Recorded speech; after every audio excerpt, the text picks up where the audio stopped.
right, welcome to today's episode of Tomorrow's Leader, where we dive deep on all things leader related to leading yourself and leading others. I'm John Laurito, your host. I've got a great guest. I'm really looking forward to talking to him today. I've got CEO of Bodytalk, Richard Newman, all the way from London, joining us. Richard, thanks for joining the show. John, thank you for having me on.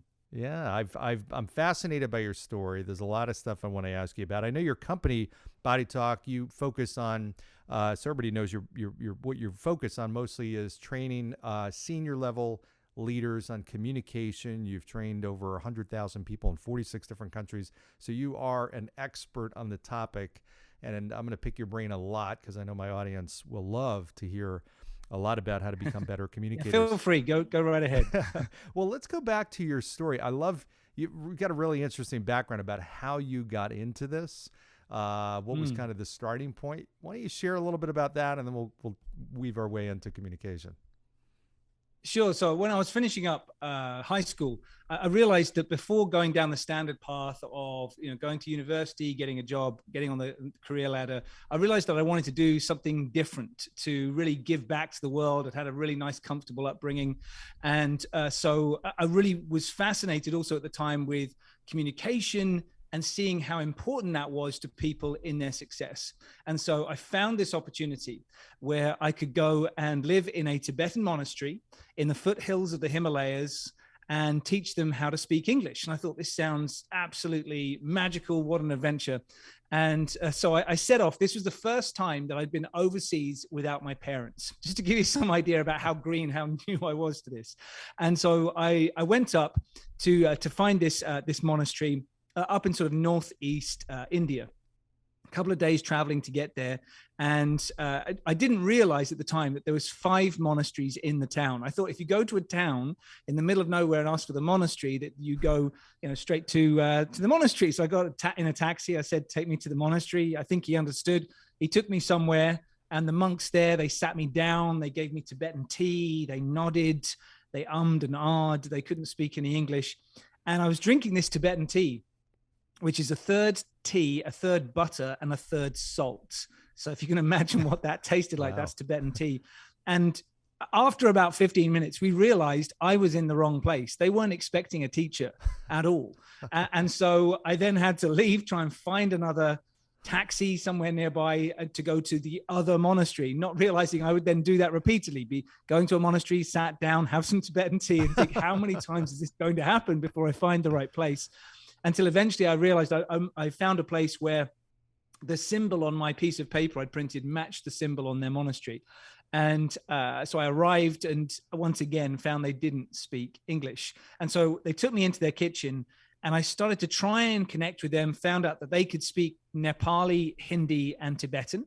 I spoke a bit of French, a bit of German, and reasonable English, but there was no good language to connect us.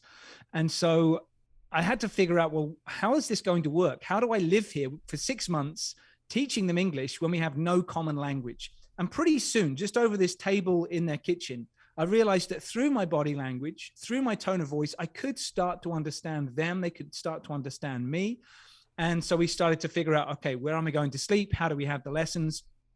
And then I would do about an hour and a half of teaching per night after they came out of the town from their prayers they were doing in the day. We'd sit down during a blackout with candles, and through my body language, I would be teaching them English. And by the end of 6 months, they got to a place of being able to have a good conversation with me.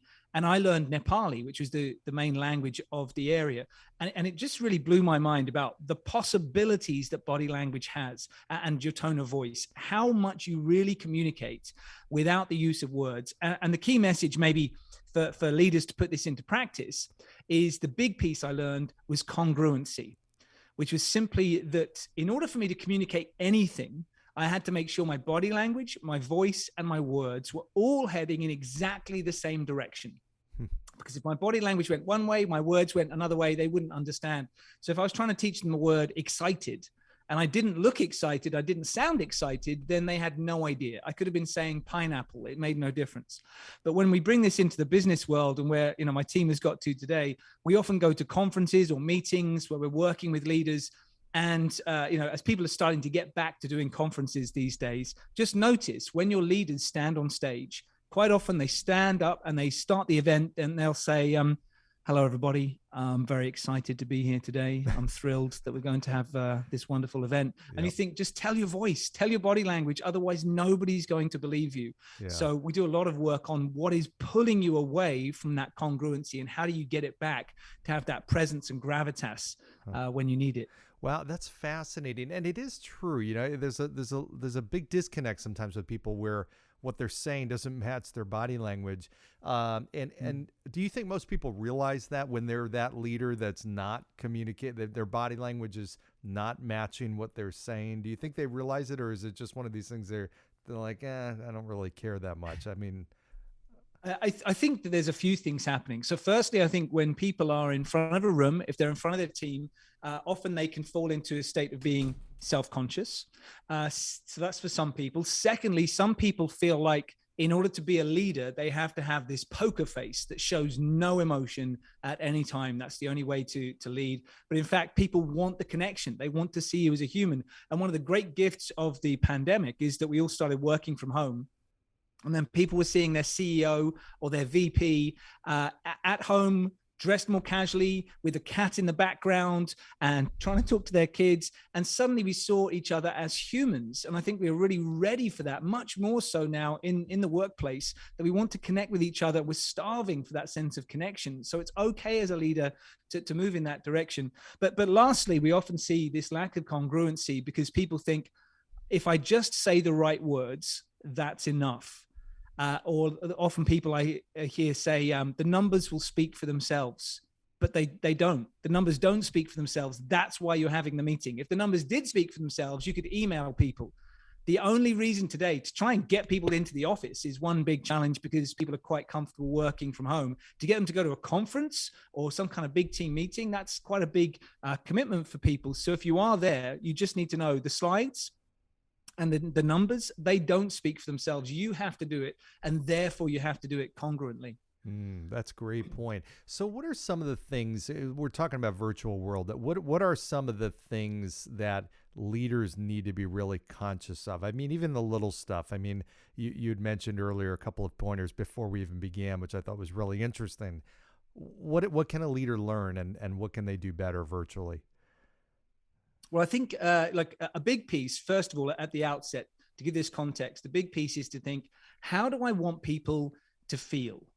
In this meeting, in this virtual meeting, one-on-one, or in a group setting, or in a wider setting, even if you're recording something that's going to be sent out to people to watch, you've got to think, okay, what do I want to achieve here? And how do I need people to feel by the end of this meeting? Do I want them to feel motivated, inspired? Do I want them to feel disappointed by the numbers we hit in Q1 and that sense of elevation or energy towards doing better in Q2? What is that feeling that would be useful at the end? And it's not about how do I feel and showing them how I feel. It's not that. It's completely away from yourself, not self-conscious, focused outwards. How do I want people to feel here? And let your body language, tone of voice, and words all head in that direction. Now, if you're starting to do this virtually, one of the things that we've noticed with so many people is that their ability to connect with body language is largely cut off, because for most people, we can only just see their head. I've had some people where I can't even see their chin because of the framing of their shot. With some people, you might get lucky and see their neck. Occasionally, there's a slight miracle and you can see the shoulders, but it's maybe 1 in 100 people where when they gesture, you can see their gestures on camera. And this is so important because one of the few things about body language that is inborn is certain gestures. So if you do thumbs up or thumbs down or the OK symbol, those are learned gestures. They're symbols that we learn by culture. But things like palms up and palms down are the same no matter where you go around the world. You can see these in ancient Egyptian hieroglyphics. We can see people sort of pushing away demons, receiving gifts. So we know that palms up, palms down, for example, in gestures are universal symbols. And you would do these naturally. If you're in a conversation as a leader and you're with somebody across the table and you ask them a question, you maybe give a palms up and say, hey, what do you think about this? What are your thoughts? What are your opinions? I'd like to get your feedback. And you'd be doing that and you'd be getting energy going, chemistry going in the room as you get momentum on an idea. If you're doing that on camera and people can't see your hands, then this is where you get these tumbleweed moments where people think, is he asking me a question? Was it a rhetorical question? Am I supposed to intervene? I don't think I should. Probably I won't do because I don't want to seem silly. And so you've got to let people know how they should feel, how they should respond by visually getting enough of you on camera that you can, in effect, give them that representation of how you would normally be across a boardroom table or across a meeting room table with them. So they're seeing enough of you to truly interact and be moved by you as a leader and as the speaker. Wow, that's such great advice. And that's not anything, I speak all over the place and do podcasts and everything. That's not even something I was conscious of myself. So that's really helpful to hear that, because I'm a big gesturer. I gesture all the time. And so you're right. They don't have the benefit of seeing that if they can't, see it, if it's not on the screen. What about some of the other stuff? Like I see a lot of people doing virtual backgrounds. I mean, does that play a part? Is that good, bad? What are your thoughts on that?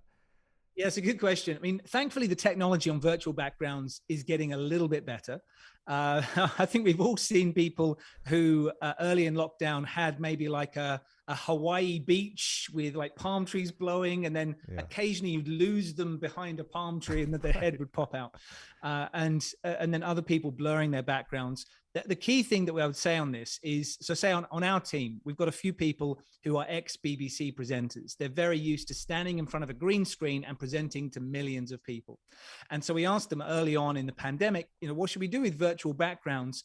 And the challenge, they said, is simply that they may look quite nice, but when you gesture, you then start to lose some of your fingers because the computer technology isn't quite good enough. It's starting to get better, but even if you blur your background, you can just see this blur that is quite visually distracting for people while they're trying to listen to your message. So I would say ideally for people, if you can, if you're comfortable with it, because I know some people don't want to have the eyes of the world seeing inside their home, you can just get a little blank wall behind you. As one of my colleagues who has just got a piece of wall that's maybe 2 meters wide. That's it. And she took one piece of beautiful looking wallpaper that she just put on that piece of wall behind her, put the desk very close to the wall and presents from there. And suddenly, gives this representation of a beautiful home and a non-distracting background.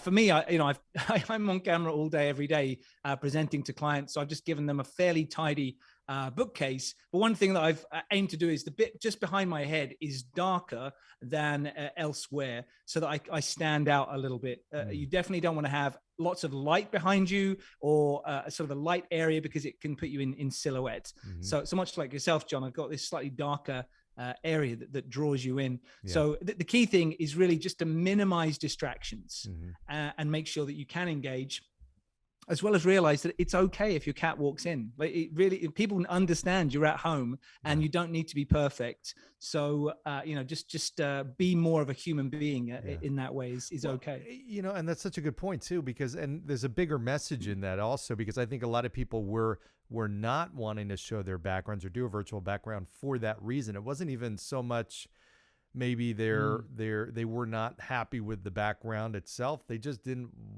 were uncomfortable people seeing into their home or seeing what was happening. Yeah. And it's become pretty evident that that's what people want. They want transparency. They want to really know the human, not just the role that the person is in and who they are in work. Have you seen that help leaders as they've really become more transparent and more authentic, I guess is probably a better word?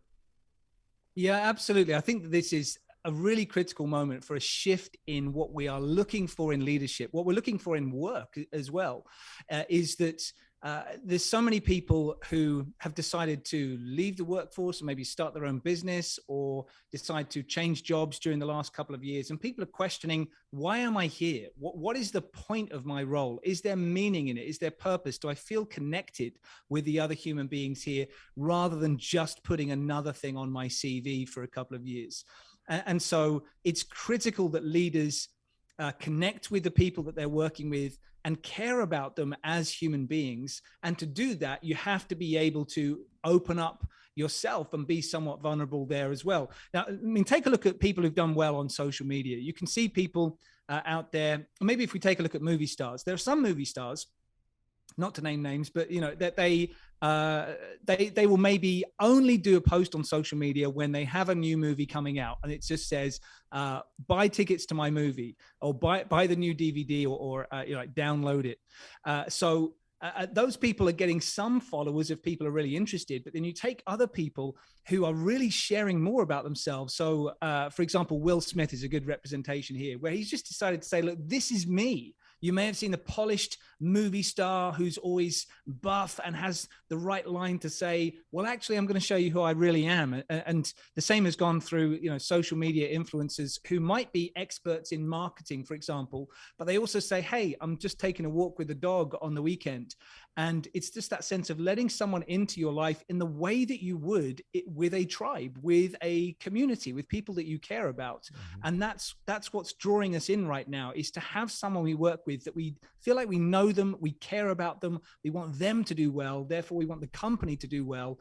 And so, I wouldn't say leaders need to share what they're having for breakfast every morning and all of their kids' photos or anything like that, but just allow yourself to drop the facade, drop that corporate armor, and allow people to see you and to see them more so, is going to help you build that really effective team that cares about the results and cares about each other. Yeah, and it almost goes against some people's natural instinct. They might feel like, okay, the more I, prop myself up, so to speak, or create this image, and social media is all about that. It's your life on social media versus your real life. We all know their real life behind, the Facebook pictures and everything like that are what people want them to see them as. But what you're saying, and what I hear you saying, is that those leaders that really, and sometimes it's a step outside their comfort zone because that's not natural, but when you do let people in a little bit more to who you really are, I've always said that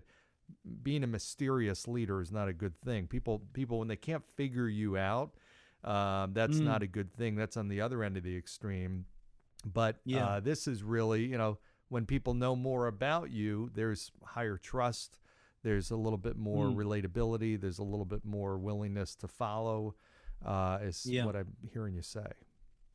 Yeah, I think that, if there is a mystery around somebody, the stories about you can go in one of two directions. People who put you on a pedestal for whatever reason may tell beautiful and wonderful stories about who you are, whether they're true or not. But it also gives more space for people to create negative stories about you. If they don't see you much, if they don't have much contact with you, if they're not sure about who you are, they tend to fill it in. And the mind has the tendency to fill it in with negatives. Our mind is highly cautious, wants to keep us alive, cares about our survival, wants to avoid pain.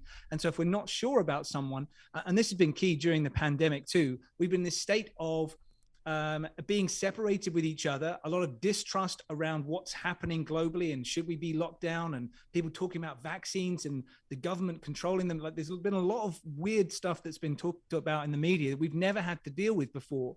And this puts our mind under a state of pressure where we want to look at the things that are happening around us thinking, I'm uncomfortable, this is difficult, I don't like where I am, I've got stress I never had before. Where is this coming from? And they may look towards the leadership in the company saying, I don't know much about this person. Maybe this person is the cause of pain for me. Maybe there's stuff going on here I don't know. And so that suspiciousness can come up. So I think that, it's naturally to build a friendship with anyone. You sit down, you maybe have a beer with them, or you go out for dinner with them, and you just talk about life, and you talk about, what's important to you and what you care about, and you start to open up with people. And that sort of thing, because of the pandemic, because of people staying at home now more, even if the restrictions are lifted, has become harder because there's less of those chats around a water cooler, just grabbing a quick coffee with people, grabbing a quick drink at the end of the day. And that social bond has become somewhat harder to achieve. So leaders need to work much harder on making sure that that exists, so that people are feeling connected on that level of humanity, not just trying to hit a certain number this month. Yeah, you're absolutely right. It's interesting because I feel that myself. I've seen that when I was working in an office. You have those little quick conversations. You pass somebody, you pass their desk, their office, pop your head in, hey, how was your weekend? I mean, you really do lose that in the virtual world. You've got to be very deliberate and intentional with that. Yeah. And I've seen leaders that, you have, and every meeting virtually has an agenda to it. There's no agendaless, accidental meetup on virtual. I mean, you're both attending that for a purpose, and there's a specific reason for it. And there's a downside to leaders that jump right into the business, and there's nothing, because then there's really truly no. There's a great. I remember reading years ago one of Harvey Mackay's books about the Mackay 66 things he committed to know about everybody that he was doing business with. And it was an interesting, it just stuck in my head. I'm thinking, that's a lot, first of all. I don't know if I know 66 things about myself, but it does make a point that, it's almost a scary thought if you ask the leader, well, tell me what you know personally about the people that you're leading. Now, if you're leading 1,000 people, maybe not 1,000, but the people that you work with and your core leadership team, for example, I think there's probably a lot of leaders that would struggle with that question. Yeah. In our company, we've put in place a purposeful 30-minute conversation that you have with a random selected member of the team once a month, and you are not allowed to talk about anything related to work. And so it just sort of pops up in your calendar. You go, oh, okay, this week I'm going to be meeting with Anna. That's great. And you just sort of sit and chat, and you can do it at the beginning of the day and have coffee together. You can do it at the end of the day and have a glass of wine together, and you just talk. Which I think is like a really nice sort of giving a little bit of structure to something which is then not structured as a conversation, so that people can be doing that. But yeah, that's an extra piece that has to be there. And sometimes you're going to have structured conversations where you think, okay, we're under time pressure, everybody needs to move. But if you come down to one thing for each meeting, thinking about your brand as a leader. So brand, as I'm sure people know about, is what people say about you when you're not in the room.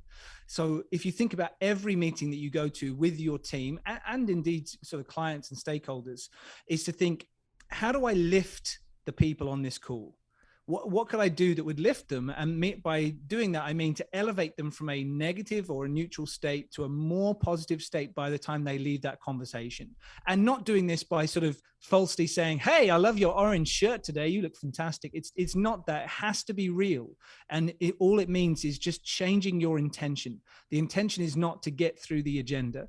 The intention is not to discuss the numbers. The intention is that as a result of interacting with each other, you feel more positive.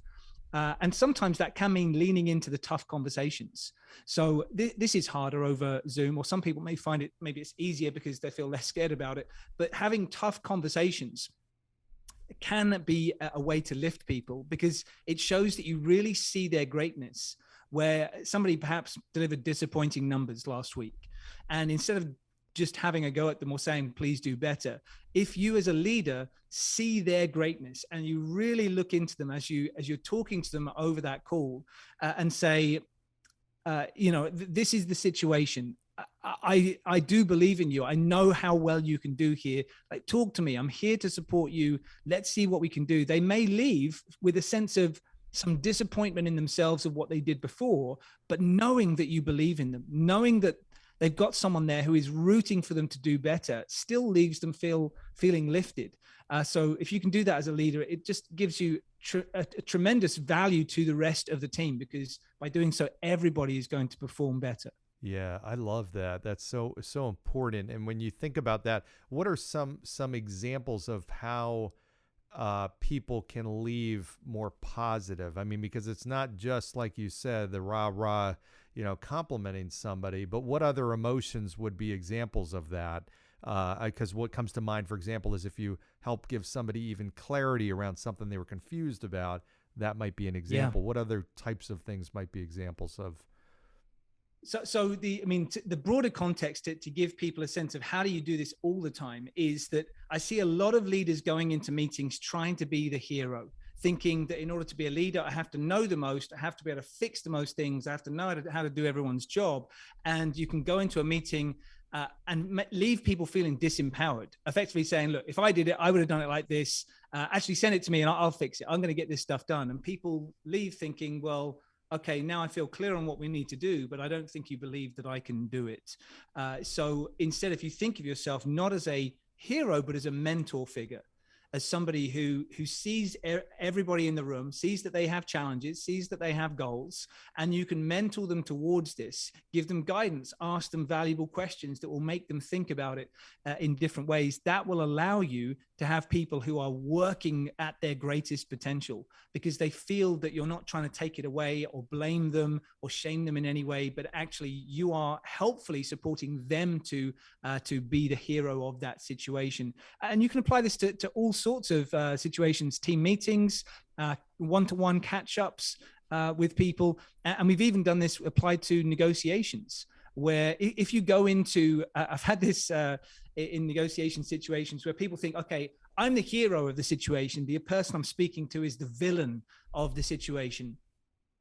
And by approaching it that way, well, of course, it's going to end up as a negative relationship, because you believe that, you know, you're the good guys, they're the bad guys. How dare they try and get a better price? But if you approach it from another situation, 100% put yourself in that person's shoes and realize that person is aiming to hit a number that their boss has asked them to hit, and they need to hit a target by which they get judged for their bonus. They've got the challenge, they've got the goals to pay their bills, to move forward in their career, and come into it from a perspective of thinking, in this situation, we are going to be working together as allies towards this goal, knowing that they have a target, I have a target. Neither one of those may be possible for us to hit, but we're going to make sure that we're forming a stronger relationship such that we can serve each other, be supportive of each other moving forwards. And by doing so, they feel lifted by speaking to you, because they appreciate you see they have needs much as you have needs. And so it creates a lifted relationship. I love that perspective, and that's so true. I mean, just thinking that way, and I love that point of making them the hero. It's not just you. It's not, and when you think about it that way and look at it from their perspective, it does probably lead to a more naturally positive conversation and negotiation. I mean, that's ultimately what you're trying to do is get to that win-win point. Is it something as plain and simple as asking somebody, you know, what would be desired result, the best case scenario for you? And let's start with that. And kind of, is that the way, or is there a different way to kind of get to that point? Yeah, good question. We coach people on what we call 3 levels of questions, which is if you go into a situation where you're struggling, probably what's happening in your mind is thinking, why is this person behaving this way? And how do I get them to change? But if you go in directly and ask them that, then they tend to get defensive. So we tend to respond badly to the word why, because when we were 5 years old and we dropped a bowl of jam or something on the floor and it smashed, our parents said, why did you do this? And so later on in life, if people say why, then we might get defensive. So there's a way of going through 3 levels of questions, depending on how well you know that person. First level of questions is really around gaining information about the context, the general information, like gaining as much knowledge about that person, their situation, the situation in general as you can. And once you've done that, you're in a better position to then ask more questions. Because if you dive into why has this happened, it could be obvious, even at that first level, of more context around something that John and Barbara had done last week that you weren't aware of. So then you get the context. The second level is to find out not just logic, but how they feel about this. So what we're coaching people to do here is to go through the 3 major areas of the brain, which is the logic, the feeling, and that sort of survival brain that is the core driving purpose.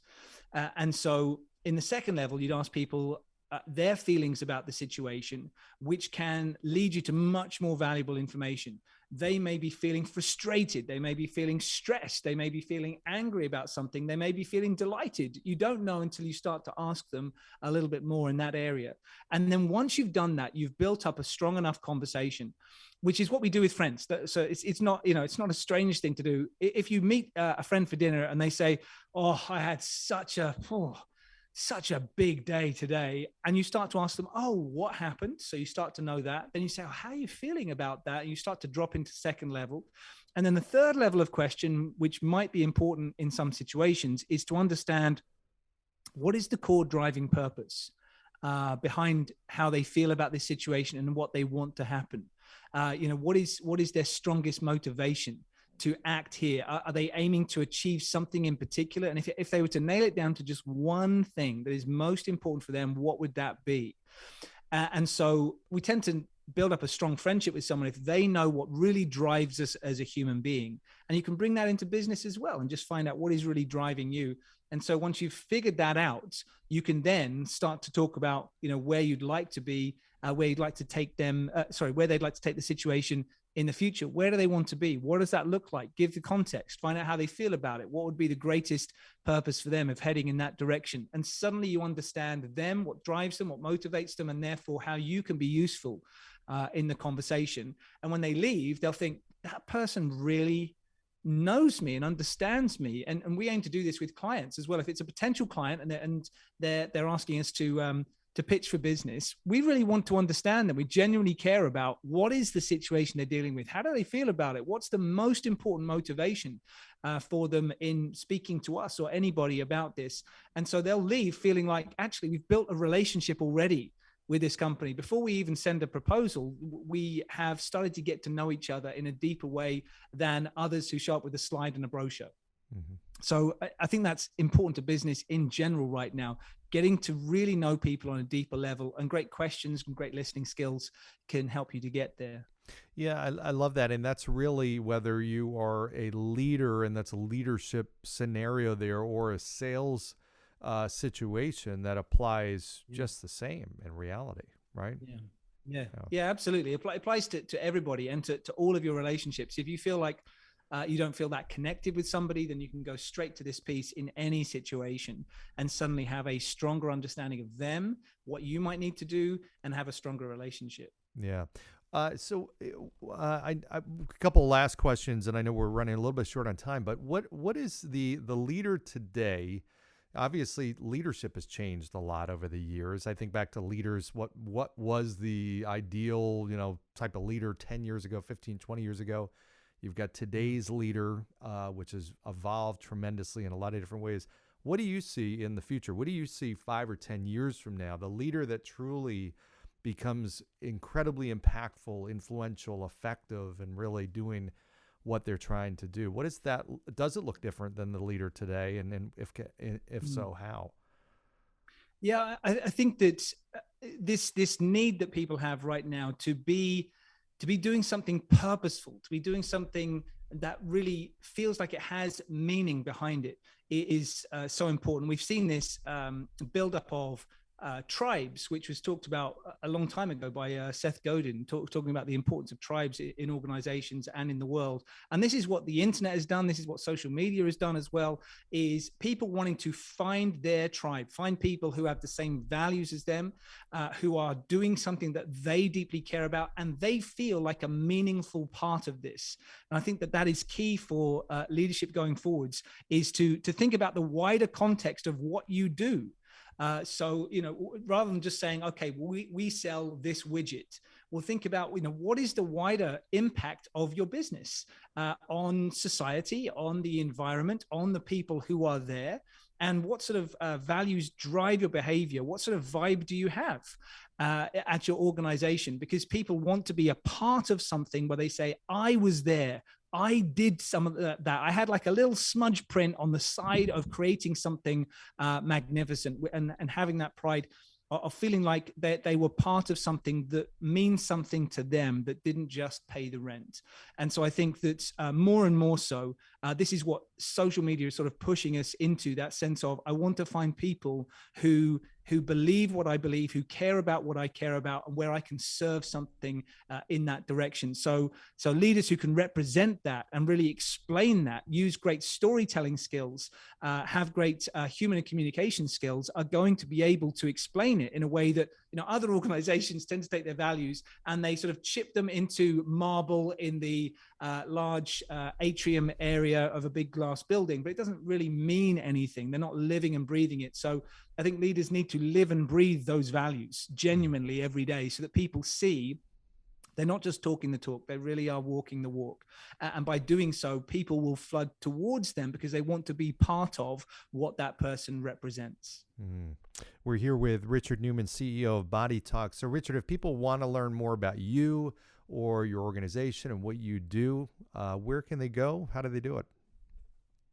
So the easiest place to find me, to find my team, is on ukbodytalk.com. And if you want to stay in touch with me on social media, I'm on Instagram at Richard Newman Speaks, and also on LinkedIn. It's Richard Newman from UK Bodytalk on LinkedIn. Excellent. And you're available. I know you do obviously company-wide or organization-wide trainings. You do masterminds. You do one-on-one coaching. You do speaking. Is that correct? There's all different ways somebody can engage with you and all of those pieces. Yeah, we over the last 2 decades, we've worked in person with people all over the world. So I'm based in the UK, but we've worked in Australia, across the Middle East, Asia, all across the States and into Canada as well. And right now doing the same thing virtually for people too, taking many thousands of people at a time, or maybe just one person at a time. So whatever people need, when they need it, we're there to do it for them. Do you see moving forward you continuing to do as much virtual, or will it resume back to more in person?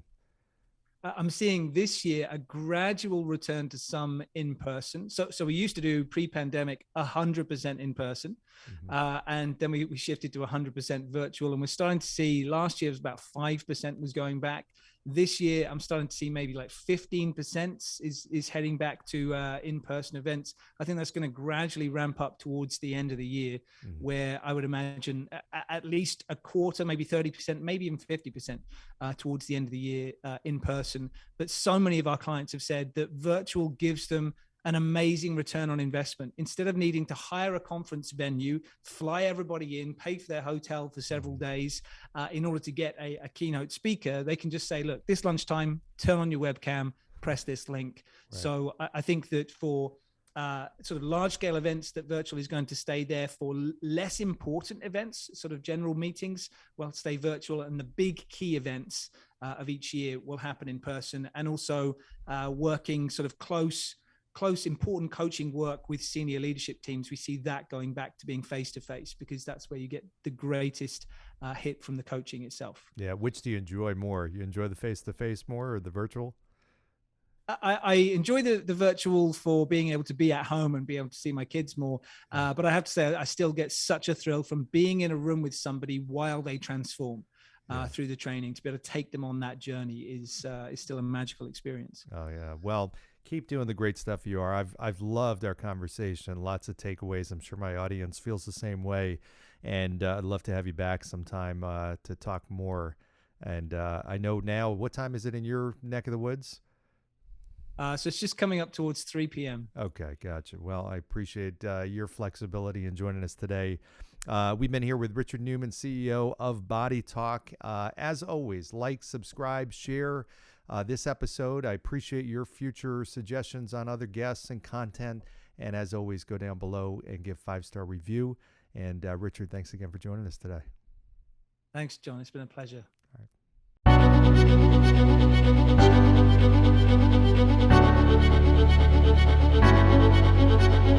right.